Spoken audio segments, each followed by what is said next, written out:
Hello everyone. I hope everyone is able to listen me.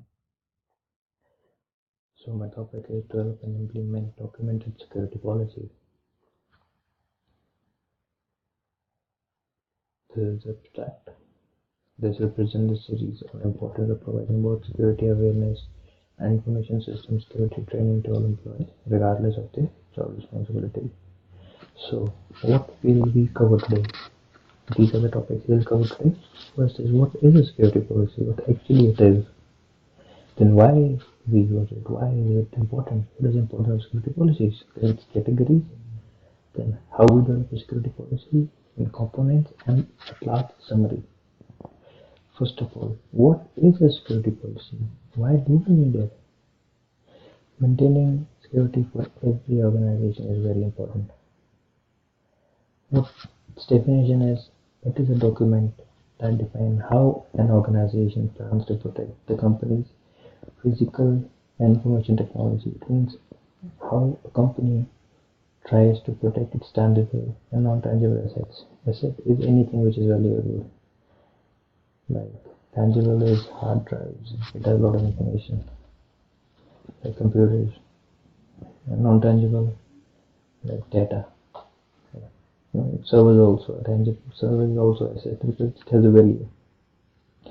A company's security policy may include an acceptable use policy, a description of how the company plans to educate its employees about protecting the company's assets, an explanation of how security measurements will be carried out and enforced.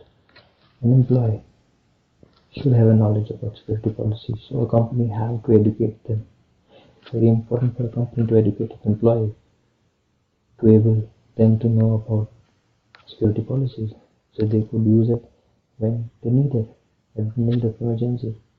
The security policy is an overview or generalization of an organization's security needs. It defines the main security objective and outlines the security framework of an organization.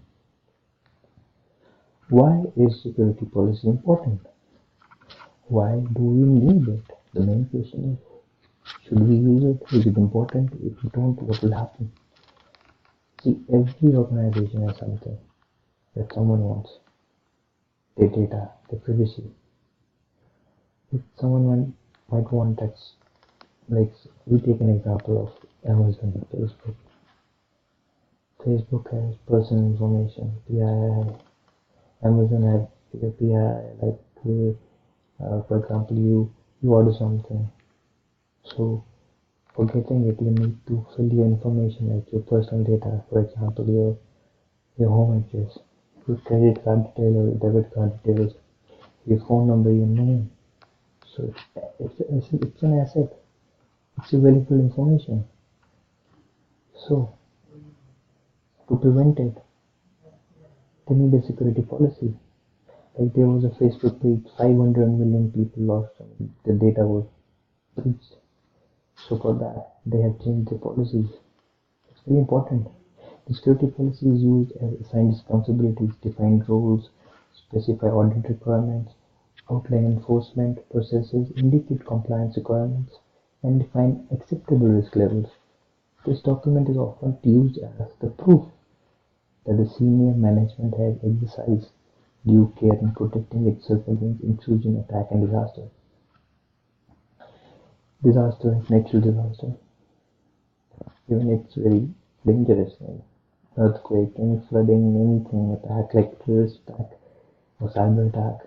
No, security policies are compulsory, should be compulsory. Now we will discuss categories of security policies. The different categories. The first category we will discuss is regulatory category. Regulatory policy sees that the company or an organization follows standards that are put by industry, specify industry regulations. It should follow industry regulations, standard regulations that every organization follow that. A regulatory policy usually applied to public utilities, financial institutions, and other organizations that function with public interest in mind.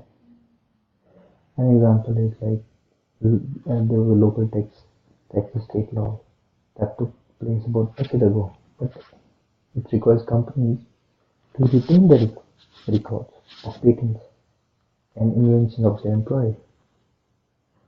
Next is advisory. An advisory policy discusses behaviors and activities that are acceptable and define consequences of violations.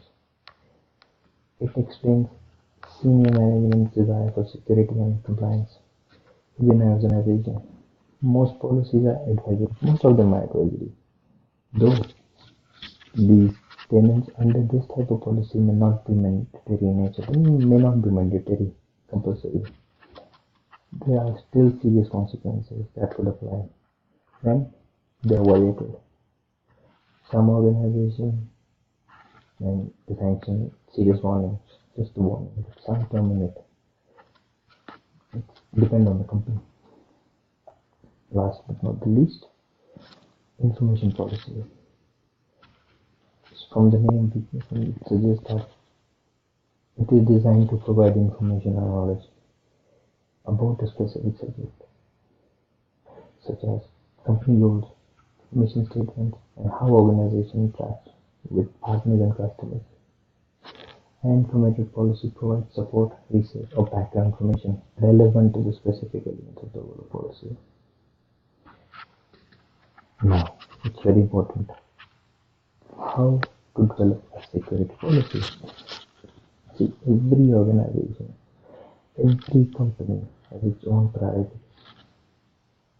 So, they need to set security policy according to their company priority. Every company has different security policies.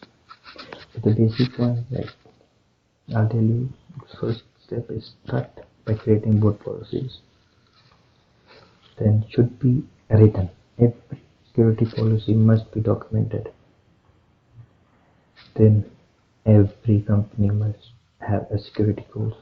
Every company might have different, but they should have a security goal to achieve.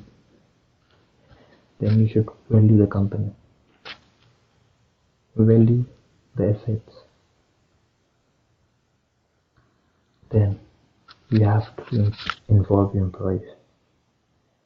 To make a security policy successful, you have to make your employees involved. You have to educate them. You have to bring security policy in their knowledge so they could be part of it. Then you have to stay updated, fast. Train your employees on this. Same thing, just train them. They should be expert in this security policy. And components of security policies. What are the components? First component is standards. It means standard is they are considered to be mandatory, compulsory, binding, whatever you call it. These rules are not optional and they dictate how hardware and software are to be used and expected behavior of the employees. What it does, it improves efficiency as well as accomplish consistency and uniformity. Then the second one is procedure. They are also mandatory, like the standards. What they do, they provide you detailed step-by-step action that a user should take to perform or to achieve a specific task. They are the lowest level of policy chain, the lowest of the policy chain. It provides you steps required to implement the policy, standard and guidelines. Now what is guidelines? What are guidelines?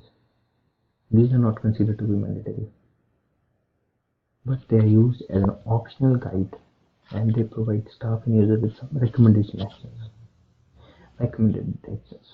Then the policies. What are the policies? They are mandatory and this explains the minimum level of security that will be required on all the devices in an organization. Then, fast summary, what we discussed till now, what we learned. So, in my view, security is the basic component of any company. It's very important for an organization, for a company to maintain its security policy. Not to just put security, but they have to maintain it. Maintaining is a big thing. And define the main security objective and outline the security framework of an organization. Every organization we discussed categories also. Then every organization develops security policies according to their requirement. It's important that there should be a proper documented security policies. Then we discuss four components. Thank you very much. This was my presentation. I hope you like it, and I hope I'm clear this time.